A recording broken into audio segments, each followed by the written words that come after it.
Hello dear students, आज की इस वीडियो में हम क्लास 4 चैप्टर 1 जिसका नाम है मन के भोले भाले बादल से रिलेटेड वर्कबुक सॉल्व करेंगे।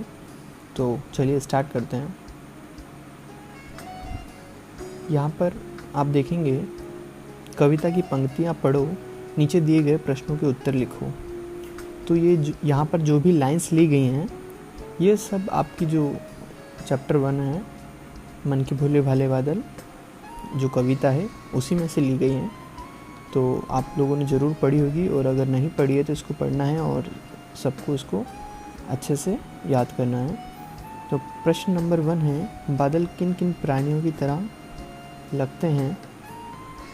तो आप देख सकते हैं इन लाइंस में ऊपर जो कुछ पंक्तियाँ दी गई हैं इनमें जोकर की तरह, हाथी की तरह, ऊँट, परियां और शेरों की तरह बताया गया है। तो हम आंसर में क्या लिखेंगे? बादल जोकर, हाथी, परियों, ऊँट एवं शेरों की तरह लगते हैं। प्रश्न नंबर 2 में, यदि दो शेर एक दूसरे के सामने आ जाते हैं तो वह क्या करते हैं?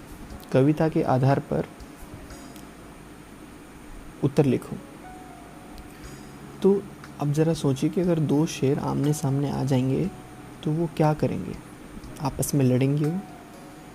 तो लड़ेंगे कैसे? वो एक दूसरे से टकरा कर। तो हमारा उत्तर क्या हो जाएगा? यदि दो शेर एक दूसरे के सामने आ जाते हैं तो वह एक दूसरे से टकराते हैं। प्रश्न नंबर 3 में फुलाए शब्द जैसे दो तुक वाले शब्द लिखो। तो हमें यहाँ तुक वाले शब्द लिखना है। तो फर्स्ट वन इज़ उठाए, सेकंड लगाए एंड तीसरा हो गया हमारा रुलाए। देखिए आप इन तीनों में जो लास्ट वर्ड है, आखिरी जो शब्द है वो ए आ रहा है। प्रश्न नंबर 4 में मत वाले शब्द का अर्थ लिखो। तो मत वाले शब्द का अर्थ होता है अपनी मस्ती में रहने वाला। प्रश्न नंबर 5 में पूरा करना है हमको कविता के हिसाब से। जोकर की तोंद के बारे में बात की गई है कविता में, हाथी की सूंड के बारे में, ऊँट का कुबड़ और परियों के पंख के बारे में बात की गई है। यहाँ पर आप पिक्चर में देख सकते हैं परियों से बादल और ऊँट का कुबड़। यहाँ इस पिक्चर में आप देख सकते हैं हाथी से सूंड उठाए बादल और एक तोंद फुलाए जोकर।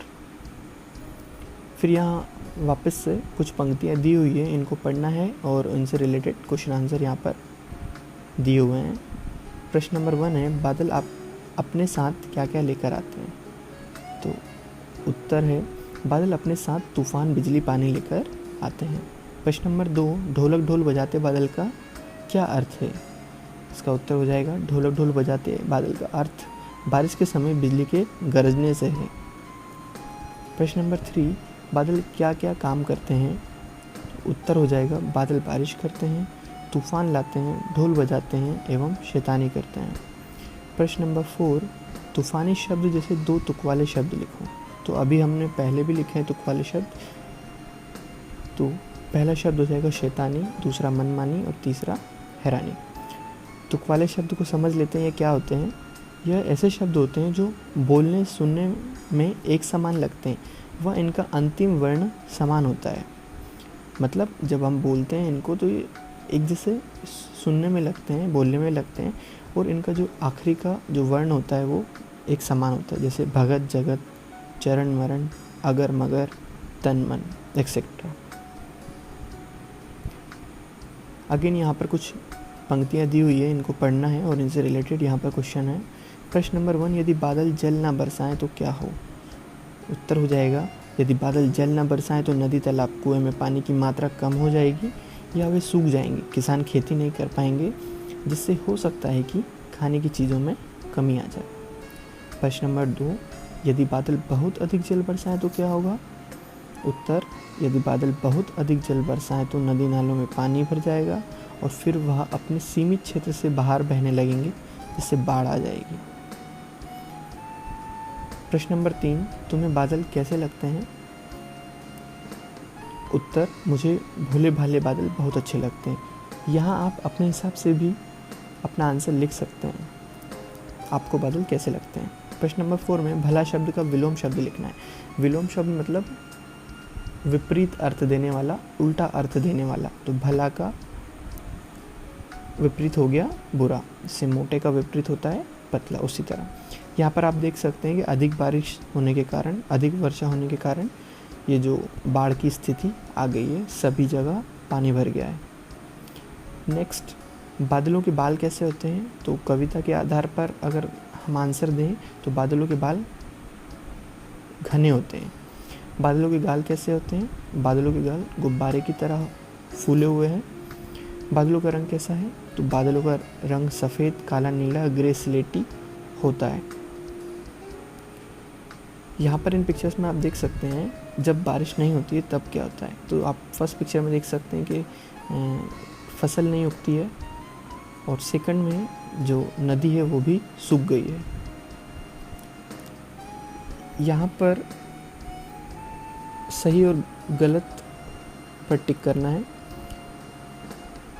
तो आप इसको इजीली देखकर सॉल्व कर सकते हैं। नीचे प्रश्न नंबर 4 में समान अर्थ वाले दो शब्द लिखने हैं। समान अर्थ मतलब जिनका अर्थ एक ही हो, चाहे आप आसमान कहो, आकाश कहो या अंबर कहो, बादल को बादल कहो या जलज कहो या मेघ कहो।